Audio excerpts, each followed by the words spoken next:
concert, après tout ce temps d'abord de silence et puis ensuite de stop and go, on a repris, on a arrêté, on a repris, on a arrêté.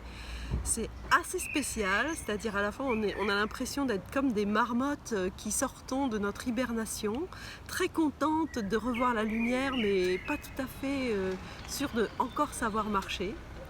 Voilà, et puis on doit faire ce projet dans l'urgence parce qu'il y a des tas de choses qu'on n'a pas pu anticiper et en ayant un petit peu quand même perdu de l'endurance pendant ce temps d'inactivité.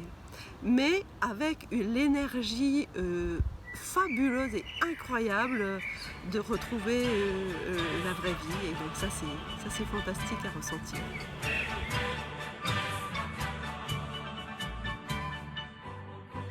Alors le canto général pour moi d'abord c'est deux auteurs incroyables, Mikis Theodorakis et Pablo Neruda, deux hommes engagés de leur époque et qui ont voulu traduire dans leur art leurs convictions personnelles.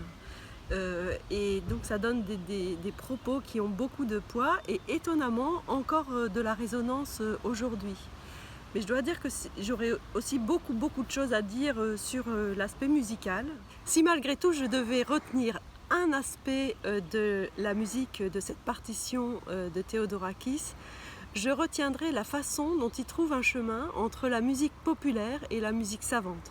Theodorakis avait fait ses études au Conservatoire de Paris avec Olivier Messiaen, donc c'est dire s'il avait un vrai bagage de musique classique et savante, mais il avait aussi écrit énormément de chansons engagées qui étaient chantées par tous les Grecs.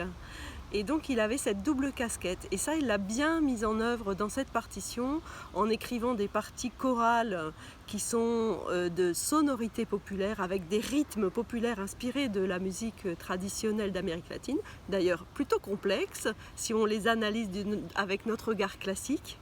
Et à côté de ça, il a mis en place toute une orchestration, notamment avec le sextuor de percussion extrêmement riche et foisonnante et qui fait donc une œuvre avec la tonicité de la musique populaire et le brillant de la musique savante.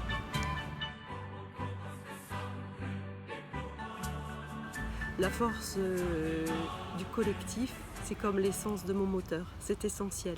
Je ne pourrais pas mener ce bateau, cette immense machine toute seule. Ça fonctionne nécessairement avec les autres personnes. Et en plus, je dois ajouter que cette force du collectif, c'est aussi ce qui me nourrit. Parfois, mes choristes me demandent d'où est-ce que tu tires ton énergie, mais c'est facile à trouver la réponse. C'est d'eux.